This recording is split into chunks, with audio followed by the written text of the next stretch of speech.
द्वारका धाम के पुजारी आचार्य श्रीधर ठाकुर जी, क्योंकि इनकी तीसरी पीढ़ी से यहाँ पर हैं, कार्यरत हैं।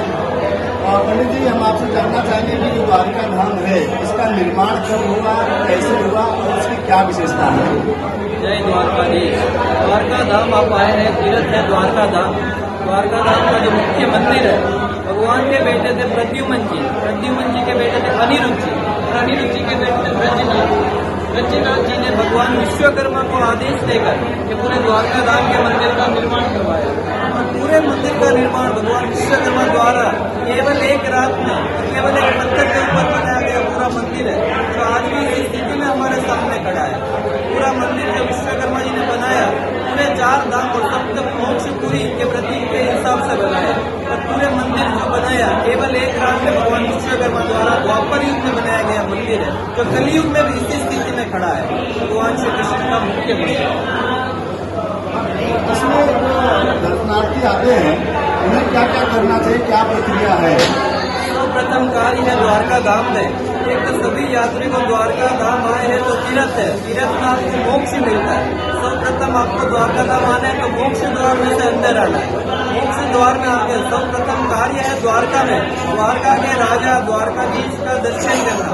भगवान श्री कृष्ण द्वारका में चतुर्भुज अवतार में विराजमान है, उसको बोलते हैं शंख चक्र गदा पद्म धारण हुआ भगवान श्री कृष्ण का पूर्ण अवतार, मतलब चतुर्भुज राजा के राजा अवतार में भगवान श्री कृष्ण विराजमान है। तो प्रथम कार्य है द्वारका में द्वारका के राजा द्वारकाधीश के दुर्लभ दर्शन करना।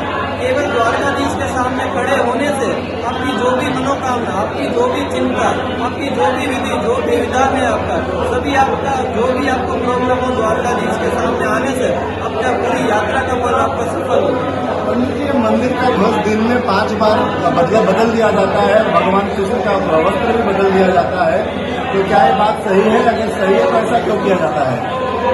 बिल्कुल सही बात है जो आपने बताया। मंदिर का एक तो मुख्य क्रम है द्वारका में, केवल ध्वजा ही नहीं बल्कि द्वारका में द्वारका के राजा है द्वारकाधीश, उनका मुख्य क्रम है। पूरे दिन में राजा को 11 बार नैवेद्य भोग लगता है। पूरे दिन में राजा को 11 बार नैवेद्य भोग लगता है। 4 बार राजा की आरती होती है, 5 बार राजा के श्रृंगार जो हम बोलते हैं अलंकार 5 बार चेंज होते हैं, और 5 बार जो मंदिर के शिखर पे जो ध्वजाजी है, ये ध्वजाजी मतलब सिर्फ उसको ध्वजाजी नहीं बोलते, क्योंकि द्वारका में जो राजा है उनके सर पे उनकी पगड़ी, उनका टर्बन कहा जाता है। तो भगवान जो राजा है अपने श्रृंगार, अपने कपड़े 5 बार वस्त्र चेंज करते हैं, तो राजा अपना टर्बन, अपनी पगड़ी भी पूरे दिन में 5 बार चेंज करते हैं। मैंने देखा कि यहाँ पे माता रुक्मिणी का मंदिर यहाँ से अलग बनाया गया है, और ऐसा पता चला है कि दुर्वासा ऋषि ने उनको श्राप दिया था, इसके कारण बनाया गया है। तो आप बताएंगे श्राप क्यों दिए थे दुर्वासा ऋषि? जब भगवान श्री कृष्ण और माता रुक्मिणी ने बाप की शादी की, तो शादी के बाद दोनों दुर्वासा जी के आश्रम जाते हैं। भगवान के गुरु थे दुर्वासा मुनि। द्वारका में कोई भी कार्य हो दोर्वासा जी की इच्छा विरुद्ध नहीं करते थे भगवान श्री कृष्ण, लेकिन जब माता रुक्मिणी के साथ बाप की शादी किया तो दुर्वासा जी की इच्छा विरुद्ध किया। शादी के बाद दोनों जाकर दुर्वासा मुनि के आश्रम का आशीर्वाद लेते, और दुर्वासा जी बोलते हैं कि हम आपके साथ द्वारका आना चाहते हैं और आपके रथ में बैठकर आना चाहते हैं, लेकिन आपके रथ में जो घोड़े लगे उन्हें हटाकर आप और माता रुक्मिणी अपने कंधे से रथ खींच के मैं द्वारका ले जाऊं, तो ही हम आपको द्वारका आके आशीर्वाद देंगे। दुर्वासा जी की शर्त मांग के एक साइड भगवान श्री कृष्ण और दूसरी साइड माता रुक्मिणी अपने कंधे से रथ खींचकर दुर्वासा जी को द्वारका ले आते हैं। बीच रास्ते में माता रुक्मिणी थक जाते हैं, उनको प्यास लगती है, तो माता की प्यास के कारण भगवान श्री कृष्ण जमीन में से गंगा नदी उत्पन्न करते हैं, स्वयं गंगा नदी उत्पन्न करते हैं। तो दोनों उनमें से 12 बूंद पानी के पीते भगवान श्री कृष्ण और माता रुक्मिणी, लेकिन एक भूल भगवान से भी हो गई कि उनके साथ जो अतिथि थे गुरु थे दुर्वासा मुनि, उनको पानी का आग्रह करना भूल जाता है। तो दुर्वासा जी ने बहुत ही क्रोधित स्वभाव के थे, इसी बात से क्रोधित होकर श्राप दिया भगवान श्री कृष्ण और माता रुक्मिणी के 12 वर्ष तक वियोग हो जाने का। इसके परिणाम स्वरूप द्वारका धाम के मंदिर में माता रुक्मिणी का दर्शन, भगवान का दर्शन एक साथ नहीं है। रुक्मिणी टेम्पल यहाँ से 2 किलोमीटर दूर है। और 2 श्राप और दिए थे, वो बताएंगे, और 2 क्या श्राप दिए थे? दूसरा श्राप दिया द्वारका धाम की भूमि पे, इस भूमि पे कहीं पे भी मीठे जल की उत्पत्ति नहीं होगी, मीठा जल की प्राप्ति नहीं होगी। द्वारका धाम जो भी यात्री आता है एक बार उनको यहाँ पे गोमती नदी खारे पानी की नदी है, जो श्रापित खारा पानी है, उस नदी में स्नान करने की महिमा है, क्योंकि दुर्वासा जी द्वारा ये पानी खारा हुआ। और तीसरा श्राप दिया द्वारका धाम की भूमि को। इस भूमि पे कहीं पे भी अनाज की उत्पत्ति कहीं पे भी नहीं होगी। द्वारका धाम जो भी यात्री आते हैं, कोई भी एग्रीकल्चर एक्टिविटी उनको देखने नहीं मिलती। मैं चाहूँगा प्रमोद जी वो तुले की तरफ दिखाइए, उधर तुला लगा हुआ है। पंडित जी बताइए तुला क्यों लगा गया है, यहाँ पर तुला दान क्यों लगा है? प्रमोद जी तुले क्यों लगाए? प्रमोद,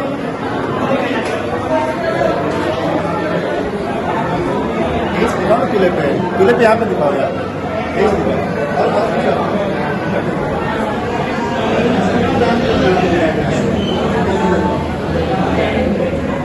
तुलादान क्यों दिया गया है? तुलादान है तो तुलादान तीर्थ पे होने वाला मुख्य कार्य है, मुख्य विधान है। कोई भी तीर्थ पे जाते हैं तो वहाँ पे अपने तीर्थ के अपना विधान होता है। बद्रीनाथ जाते हैं तो बद्रीनाथ में पिंड दान होता है। रामेश्वरम जाते हैं तो वहाँ पे जल से स्नान होता है। पूरी जगन्नाथ जाते हैं तो वहाँ पे भोग लगता है। इसी प्रकार द्वारका में अन्नदान का विधान है।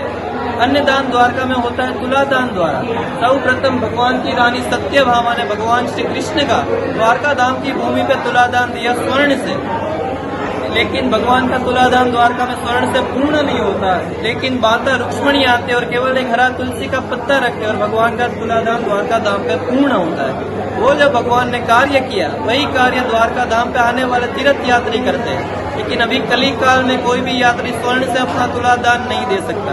इसी कारण द्वारका में यात्री को द्वारा तुलादान होता है अन्नदान के द्वारा, क्योंकि द्वारका में अन्नदान का विधान है। इसी कारण जो यात्री आते हैं द्वारका में अपने वजन के हिसाब से द्वारका धाम पे तुलादान द्वारा अनाज का दान देते हैं। दान से भक्तों को क्या लाभ मिलता है? ये जो दान है द्वारका में होता है तुलादान, यात्रियों के वजन के हिसाब से होता है।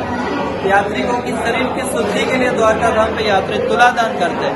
कोई भी ग्रह दोष, कोई भी रोग शक्ति, किसी भी प्रकार का यात्रियों में नुकसान हो, उसके निवारण हेतु यात्री अपने वजन के हिसाब से द्वारका में अनाज का दान देते हैं।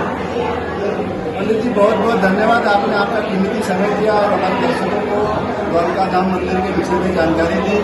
आप देख रहे थे एबी न्यूज, विनय मिश्रा की रिपोर्ट।